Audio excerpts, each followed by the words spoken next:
Beep boop beep beep beep. Welcome. Welcome to Open the Box. Today we have a $41 smartwatch. Seems like a good deal, right? Well, more on that later, but first, let's open the box. So this is a nice little unboxing experience you get. First, we have the manuals, which are kind of hard to understand with their broken English. Then you have the basics, the charging mount and the cord, and then of course the watch itself. Let's peel off this piece. This is one of the best experiences in all of electronics.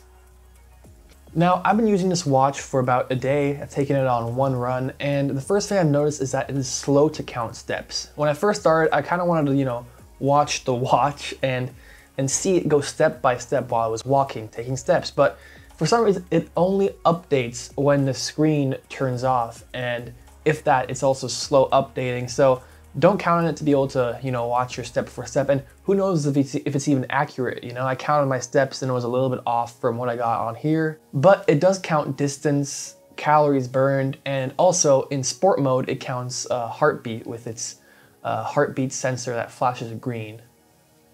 Actually, side note, I just went on a walk and I tracked my walk using the watch and my phone. And I trust my phone because GPS and everything.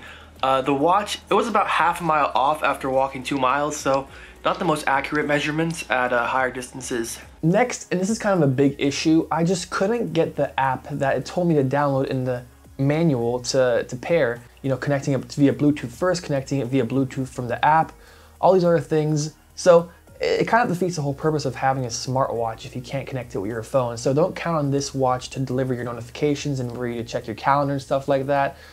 But what else do you expect from a $40 smartwatch?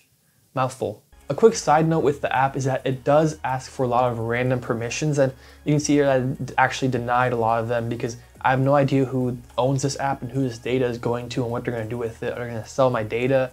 Are they going to track me for some weird governmental reason? Who knows? It's just a random app that wants permissions, and I, have to deny it. Also, the alarm and music features just don't really work. All they do is just show this icon here. And I'm sure that has to do with something with connecting it to the phone, that maybe that'll make it work. But without me being able to connect to the phone, I wasn't really able to try it out. And another minor annoyance is that this watch does not have any single way in the actual watch to set the time and date. So this whole time I'm using this watch, it has the wrong time and date because I guess I can't connect it to my phone. And again, it probably has something to do with connecting it to the phone, where the phone sends it the correct time and date. The positives about the smartwatch that I've kind of found with my optimistic mind here is that it is kind of indistinguishable from the higher end smartwatches. So you might get some like cool tech or fashion clout if you're in that kind of stuff. Like for example, imagine you just open the door, you're walking into a club and people are like, wow, that's a nice watch. That guy's loaded. Wow, I want to be friends with that guy, But besides that, I didn't really think of any redeeming factors. I mean, you could always get a nice dedicated step counter for like 10 to 20 bucks cheaper than this watch, because this watch comes with smartwatch features, which makes it more expensive. But if the smartwatch features don't work, then there's no real point in having a smartwatch that's more expensive. I linked a nice dedicated step counter and heart monitor in the description down below. Now granted, you might be able to get this watch connected with the app. I wasn't, but maybe you will be. It's a risk you're gonna have to take if you want this watch so bad, a $41 smartwatch. But I guess you can always return it if it doesn't work out for you.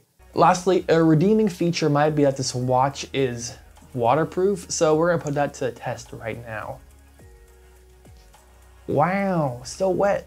And I guess looks like it's functioning properly still, so at least that's nice. Well, thanks for watching this review of the Yamay smartwatch. If you want to have this smartwatch, there's a link in the description down below to buy it. Like this video if you like what I'm doing here. The mission is trying to get good tech and have fun with it and kind of review it, show you what's up with that, just kind of having fun. Subscribe to the channel if you want to see more random tech reviews, and thanks for watching. I will scratch my head and catch you on the next one.